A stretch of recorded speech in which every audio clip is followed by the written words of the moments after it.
सुलोचना और विक्रम जी के 4 बेटे थे। पति विक्रम जी गंभीर बीमारी की वजह से भगवान को प्यारे हो चुके थे। चारों बेटों की शादियां भी हो चुकी थीं। पिता के जाने के बाद भी परिवार में अनबन ना हो, यही सोच रहती थी सुलोचना जी की। लेकिन एक दिन सुलोचना ने सोचा कि यदि मुझे कुछ हो गया तो ये जमीन और संपत्ति के लिए चारों बेटे झगड़ा करेंगे। तो इसी विचार के साथ उन्हें रात भर नींद नहीं आई। इसलिए एक रविवार को चारों बेटों और बहुओं को बुलाकर दिल पर पत्थर रखकर बंटवारे का ऐलान कर दिया। चारों बेटों को कुछ समझ नहीं आ रहा था क्या कहना है, लेकिन फिर चारों मान गए, ये सोचकर कि भविष्य में इस विषय पर परिवार में अनबन हो सकती है। बंटवारे के 1 महीने तक तो सब ठीक था, लेकिन फिर धीरे धीरे सभी का प्रेम अपनी माँ के प्रति कम होता जा रहा था। बंटवारे के बाद सब ने बड़ी बड़ी सोसाइटी में अलग अलग घर ले लिए और अलग अलग ही रहने लगे। एक परिवार के 4 परिवार हो गए। सुलोचना जी यही तो नहीं चाहती थीं, इसीलिए तो उन्होंने बंटवारा किया था कि परिवार एक रहे। लेकिन यहाँ तो सब कुछ उल्टा हो गया। इतना ही नहीं, अब तो ऐसा समय आ गया कि बहुएं भी बात बात पर अपनी सास सुलोचना जी को ताने मार देती थीं। हद पार तो तब हुई जब एक बेटे ने ये कह दिया कि माँ कितने दिन और हमारे साथ रहोगी, कुछ दिन दूसरे भाइयों के साथ भी तो रह लो। ये सुनकर सुलोचना जी को एहसास हुआ कि अब वो अपने ही बच्चों के लिए बोझ बन चुकी हैं। एक दूसरे की सुख दुख की बातों के बीच सुलोचना जी की आंखों से आंसू निकल आए।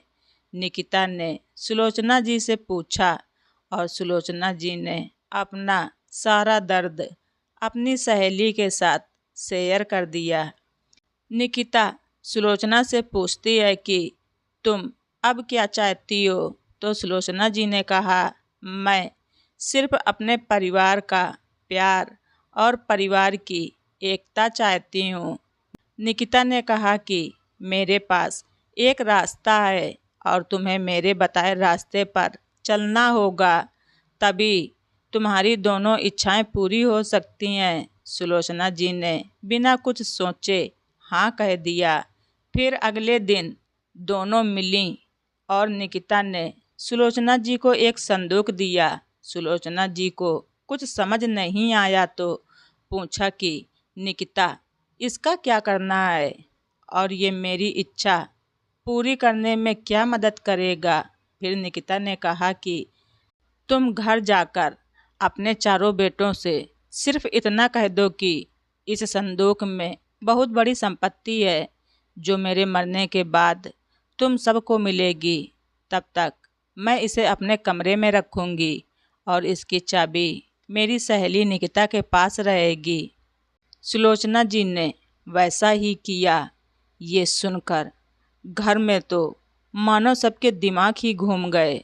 बेटे और बहुएं सोचने लगीं कि संदूक में कुछ न कुछ तो कीमती सामान होगा और धीरे धीरे माहौल बदलने लगा। अब तो सभी बेटे यही कहने लगे कि माँ मेरे यहाँ ही रहना हमेशा। बहुएं भी ऐसी सेवा करने लगीं कि सुलोचना जी को विश्वास ही नहीं हो रहा था। अब तो चारों बेटों में बहस होती थी कि माँ मेरे पास रहेगी।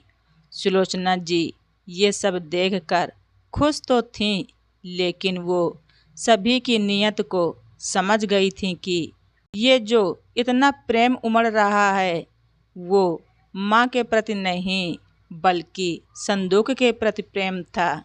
समय बीतता गया और दिन निकलते गए और दुनिया का यही वसूल है, जो आया है उसे एक दिन जाना ही है। सुलोचना जी भी एक दिन शांत हो गईं। परिवार ने अंतिम संस्कार किया।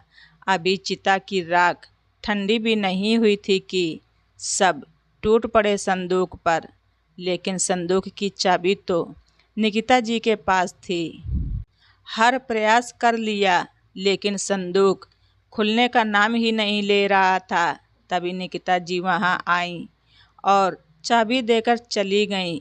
चाबी लेने के बाद किसी ने निकिता जी को बैठने के लिए भी नहीं कहा।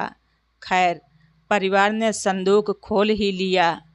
ऊपर कुछ पत्थर रखे हुए थे।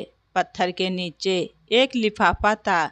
उसमें एक चिट्ठी निकली जो सुलोचना जी ने लिखी थी। बड़े अफसोस की बात है कि बेटे और बहुएं पैसों के इर्द गिर्द ही घूमते हैं जीवन भर, और उससे भी बड़े अफसोस की बात है कि मुझे बेटे और बहुओं का प्यार पाने के लिए ये गंदा खेल खेलना पड़ा। इसी संदूक के लालच में देखभाल की थी तुम लोगों ने मेरी। आज सोच रहे होगे कि हार गए। अरे, ये हार तुम लोगों की हार नहीं, इस माँ की हार है। परिवार न बट जाए इसलिए बंटवारा किया था। मुझसे अनजाने में गलती हुई थी। अब मैं तो इस दुनिया में नहीं हूँ।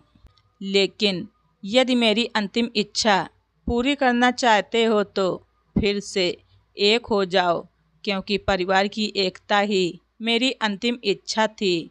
सभी की आंखों में आंसू आ गए थे। सभी ने चिट्ठी को सर माथे लगाकर माँ से माफ़ी मांगी। आखिरकार सुलोचना जी की इच्छा पूरी हुई।